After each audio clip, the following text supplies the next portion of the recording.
السلام علیکم ورحمۃ اللہ وبرکاتہ۔ اعوذ باللہ من الشیطان الرجیم، بسم اللہ الرحمن الرحیم، الحمد للہ رب العالمین، والصلاة والسلام علی رسولہ الکریم، اما بعد، فقال اللہ تعالی فی القرآن المجید والفرقان الحمید، یا ایہا الذین آمنوا اتقوا اللہ حق تقاتہ ولا تموتن الا وانتم مسلمون۔ صدق اللہ العظیم۔ رب اشرح لی صدری ویسر لی امری واحلل عقدۃ من لسانی یفقہوا قولی، آمین یا رب العالمین۔ عزیزان گرامی، ہفتہ واری اجتماع میں درس حدیث کے حوالے سے میں نے رسول اللہ صلی اللہ علیہ وسلم کی ایک مشہور حدیث کا انتخاب کیا ہے، مجھے میرے رب نے 9 باتوں کا حکم دیا ہے، جس کا ٹائٹل ہے۔ عزیزان گرامی قدر، سامعین و سامعات، نبی اکرم صلی اللہ علیہ وسلم کی یہ حدیث غیر معمولی ہے۔ ایک طرف انفرادی شخصیت اور اخلاق کے تعمیر کی بات کہی گئی ہے، دوسری طرف بین الانسانی تعلقات، روابط کیسے ہوں، انسانوں کے آپس میں تعلقات اور روابط کیسے ہوں، اس کی بنیادیں بتائی گئی۔ تو پھر انسان کے اندر تفقہ، تعقل، تذکر، غور و فکر کی کیفیت بھی پیدا ہونی چاہیے، تاکہ اس کی شخصیت کی تکمیل ہو سکے، وہ کمال درجے اخلاق تک پہنچ سکے۔ اسی لیے نبی اکرم صلی اللہ علیہ وسلم نے کہا کہ مجھے رب نے 9 باتوں کا حکم دیا۔ عزیزان گرامی قدر، انبیاء علیہ السلام کی راست تربیت اللہ رب العالمین کرتا ہے۔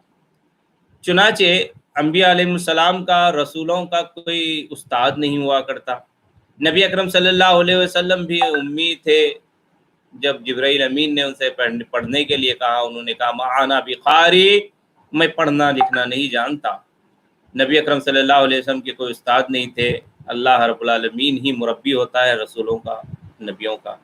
رسولوں کی تعلیم و تربیت راست اللہ کرتا ہے، اس کا اہتمام انتظام کرتا ہے، اور اللہ رب العالمین کی ہی ہدایات اور اس کے القاء، اس کے الہام، اس کی نصیحتوں کے مطابق رسول عمل کیا کرتے ہیں۔